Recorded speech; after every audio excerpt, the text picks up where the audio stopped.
तो दोस्तों आज हम फिर से आपके लिए लेकर आए देश और दुनिया की सभी ताजा बड़ी खबरें फटाफट एक एक कर विस्तार से आज आपको बताएंगे। तो वीडियो को अंत तक जरूर देखें दोस्तों। वीडियो बनाने में हमें काफी मेहनत लगी है, तो वीडियो को दिल से लाइक कर दे। जी हाँ दोस्तों, पहली खबर में आपको बता दें कि हरिद्वार में कांवड़ यात्रा को लेकर प्रशासन ने मीट और शराब की दुकानों पर लगाई रोक, मुसलमानों को बड़ा झटका। तो वहीं आपको बताएंगे दोस्तों कि अखिलेश यादव ने भाजपा पर बोला बड़ा हमला, कहा बीजेपी से अच्छा और बड़ा झूठा कोई नहीं बोल सकता है, उससे बेहतर गुमराह भी कोई नहीं कर सकता है।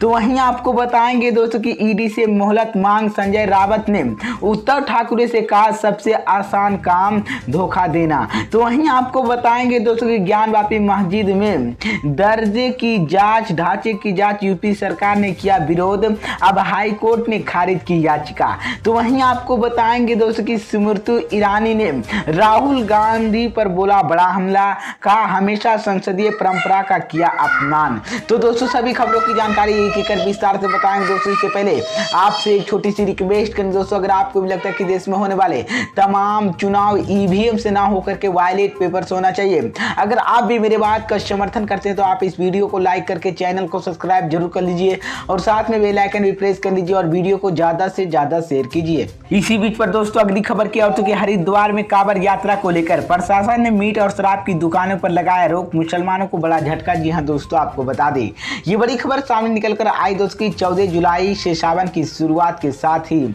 शिव भक्त कांवड़ यात्रा की जसता निकालने वाला कांवड़ यात्रा को लेकर सीएम योगी आदित्यनाथ ने कहा है कि कांवड़ मार्ग मुर्गा, मांस, शराब और मीट की कई दुकानें नहीं खोली जाएगी। सीएम योगी के आदेश के बाद यूपी प्रशासन एक्शन में आ गया है। प्रशासन ने कांवड़ यात्रा को देखते हुए मुर्गा पर शराब और मीट की दुकानों बंद करने रखने का आदेश जारी कर दिया है।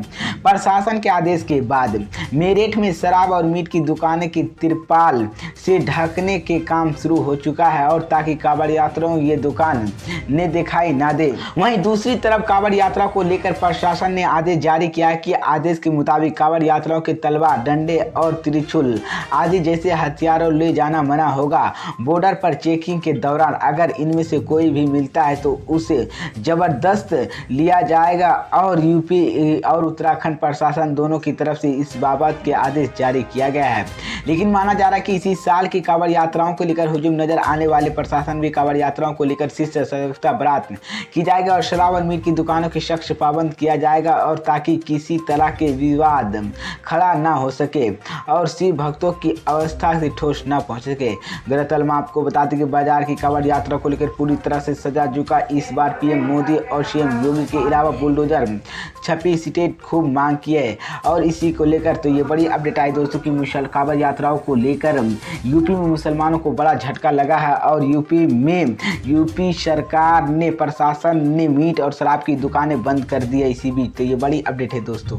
इसी बीच पर दोस्तों अगली खबर की औरतों की अखिलेश यादव ने भाजपा पर बोला बड़ा हमला, कहा बीजेपी से अच्छा और बड़ा झूठा कोई नहीं बोल सकता, उससे बेहतर भी गुमराह कोई नहीं कर सकता। जी हाँ दोस्तों, आपको बता दें ये बड़ी खबर सामने निकलकर आई दोस्तों के सपा प्रमुख अखिलेश यादव ने कहा कि बीजेपी से अच्छा और बड़ा झूठा कोई नहीं बोल सकता है, उससे बेहतर गुमराह भी कोई नहीं कर सकता है। दरअसल मैं आपको बता दें कि वो इस बात पर अपनी प्रतिक्रिया दे रहे थे कि जिसमें उनमें से पूछा गया कि क्या उनकी पार्टी में बगावत है। राष्ट्रपति चुनाव को लेकर आज हो रहे वेटिंग से पहले उसके बाद भी बीजेपी ने समाजवादी पार्टी के विधायक को लेकर एक बड़ा दावा किया है। पार्टी के कहना है कि सपा खेमे में कई विधायक उनके संपर्क में है और सूत्रों के माने तौर पर रात तक बीजेपी के बड़े बड़े नेताओं से शामिल कई विपक्षी दलों का विधायक आएंगे। अखिलेश यादव का कहना है कि सभी को पता है कि ये किस कदर झूठ बोलने में यकीन रखते हैं, लेकिन मैं आपको बता दें कि उनका कहना था कि बीजेपी के दंगा करवा लोगों की आपस में उलझा रही है और चाहे कानपुर हो या फिर प्रयागराज, सभी जगहों के दंगा बीजेपी और यूपी पुलिस ने करवाया है। पुलिस की दंगे की वजह से अच्छी कमाई हो रही है और क्योंकि उनकी नाम दर्जे लेते हुए और कोर्ट के कटाने काम कर पैसे बनाया जा रहा है। उनका कहना है कि नोरेज प्रकरण बीजेपी 3 पार्टी की है। लेकिन मैं आपको बता दें कि यशवंत सिन्हा के समर्थन पर सवाल। अखिलेश यादव का कहना कि पड़ोसी देश श्रीलंका की हालत किसी से छिपी नहीं है और सरकार की गलत नीतियों की वजह से वो ऐसा हो रहा है। भारत में भी ज़रूरत एक ऐसे शख्स की है जो सरकार पर निगाहें रख सके और यशवंत सिन्हा राष्ट्रपति बनाते हैं तो देश के लिए काफ़ी अच्छा रहेगा। उनका कहना है कि बीजेपी यशवंत सिन्हा के बारे में दुष्ट प्रचार करके राजनीतिक दलों की गुमराह कर रही है।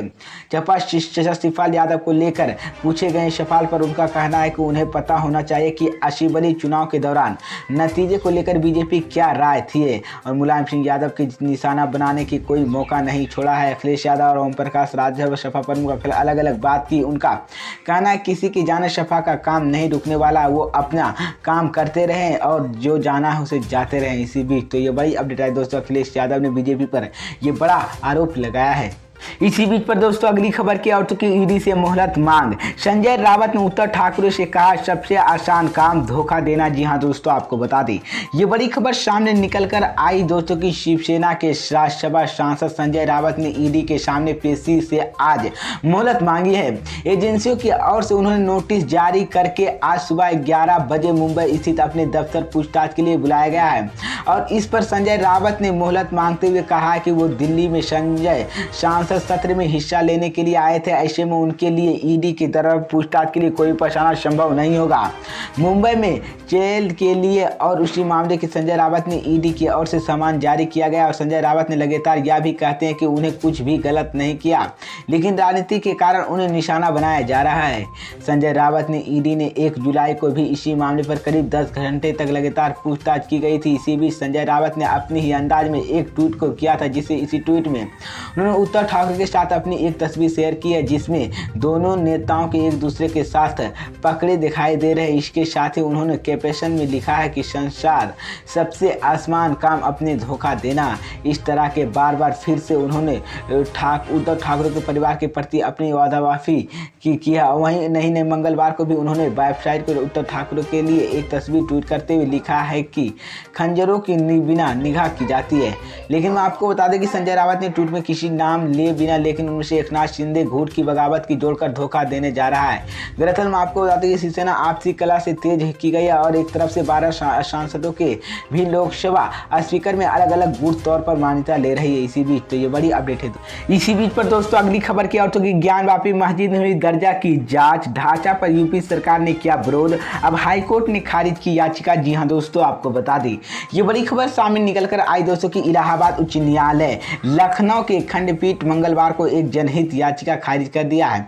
इसी याचिका में वाराणसी के ज्ञानवापी मस्जिद के हाल ही में मिले ढांचे की जांच हाईकोर्ट या सुप्रीम कोर्ट के जज से करवाने का अनुरोध किया गया था और न्यायमूर्ति राजेश चौहान ने न्यायमूर्ति स्वा विद्यार्थी पीठ ने सुधीर कुमार याचिका पर मंगलवार को सुनवाई की है। इसी दौरान कोर्ट ने यह आदेश पारित किया कि पीठ के 10 जून के पहले ही क्षेत्रीय अधिकार क्षेत्र के अभाव के जनहित याचिका पर सुनवाई के लिए अचयनित व्यक्ति की थी।